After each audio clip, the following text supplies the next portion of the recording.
ನಮಸ್ಕಾರ ವೀಕ್ಷಕರೇ, ನಿಮಗೆಲ್ಲರಿಗೂ ನನ್ನ ಯೂಟ್ಯೂಬ್ ಚಾನಲ್ಗೆ ಸ್ವಾಗತ. ನಿನ್ನೊಲವಿನ ಆಸರೆಯಲ್ಲಿ 71ರ ಪ್ರೊಮೋ. ಸನ್ನಿಧಿಯನ್ನು ತಾವೇ ರೆಡಿ ಮಾಡಿದ್ದರು ಕುಸುಮ. ಆ ಹಸಿರು ಬಣ್ಣದ ಸಾರಿಯಲ್ಲಿ ಅವಳ ಸೌಂದರ್ಯ ಎದ್ದು ಕಾಣುತ್ತಿತ್ತು. ಅದೆಷ್ಟು ಮುದ್ದಾಗಿ ಕಾಣಿಸ್ತೀಯ ತಾಯಿ ನೀನು. ಇವತ್ತು ಎಲ್ಲರ ಕಣ್ಣು ನಿನ್ಮೇಲೆ ಇರುತ್ತೆ, ನಿಂಗೆ ದೃಷ್ಟಿ ಆಗೋದು ಬೇಡ ಎಂದು ಹೇಳುತ್ತಾ ಅವಳ ಗಲ್ಲಕ್ಕೆ ಕಪ್ಪು ದೃಷ್ಟಿ ಬೊಟ್ಟನ್ನಿಟ್ಟರು ಕುಸುಮ. ಸಾನು, ನಿನ್ನಿಂದ ನಂಗೊಂದು ಹೆಲ್ಪ್ ಆಗಬೇಕಾಗಿತ್ತು.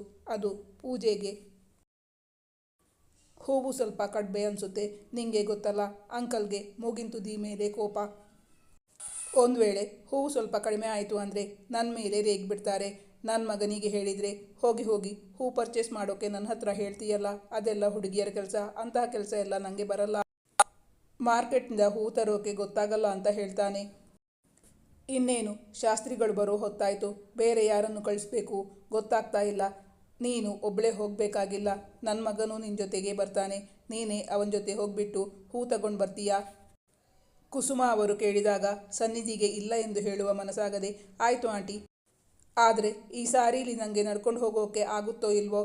ನಾನು ನಡೆಯೋದು ಲೇಟಾದರೆ ನಿಮ್ಮ ಮಗ ನನ್ನ ಅಲ್ಲೇ ಬಿಟ್ಬಿಟ್ಟು ಬಂದಾನು. ಯಾವುದಕ್ಕೂ ಹ್ಯಾಂಡ್ ಬ್ಯಾಗ್ ತಗೊಂಡು ಹೋಗ್ತೀನಿ. ತನ್ನ ಬ್ಯಾಗ್ ತೆಗೆದುಕೊಂಡು ಬರಲು ಹೋದಳು ಸನ್ನಿಧಿ. ವೇದಾಂತ್ಗೆ ಈಗ ಹೂ ಪರ್ಚೇಸ್ಗೆ ಹೋಗಲು ಮನಸ್ಸಿರಲಿಲ್ಲ.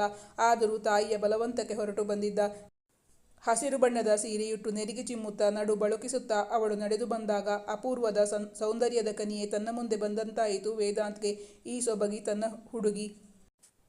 ಅವನಿಗೆ ನಂಬಲೇ ಸಾಧ್ಯವಾಗುತ್ತಿಲ್ಲ. ಅವಳಿಂದ ಕಣ್ತೆಗೆದಾದ ವೇದಾಂತ್, ಈಗ ಹೇಳು ವೇದ್, ನೀನು ಹೂ ತರೋಕೆ ಸಾನು ಜೊತೆಗೆ ಹೋಗ್ತೀಯೋ ಅಥವಾ ಡ್ರೈವರ್ ಜೊತೆಯಲ್ಲಿ ಇವಳನ್ನು ಕಳಿಸ್ಲಾ? ಬೇಕೆಂದೇ ಕುಸುಮ ಅವರು ಅವನನ್ನು ಕೆಣಕಿ ಕೇಳಿದರು. ಅಮ್ಮ, ಸಾನು ಎಲ್ಲಿ ಕಾಣಿಸ್ತಾ ಇಲ್ಲ. ಮತ್ತೆ ಇದ್ಯಾರು ನಮ್ಮ ಮನೆಗೆ ಬಂದ ಹೊಸ ಅತಿಥಿ? ನನಗೆ ಸಾನುಗಿಂತ ಈ ಹುಡುಗಿನೇ ಚೆನ್ನಾಗಿ ಕಾಣಿಸ್ತಾಳೆ. ಮತ್ತೆ ಇಷ್ಟು ಮುದ್ದಾಗಿರೋ ಹುಡುಗಿಯನ್ನು ಡ್ರೈವರ್ ಜೊತೆಗೆ ಕಳಿಸೋದಾ?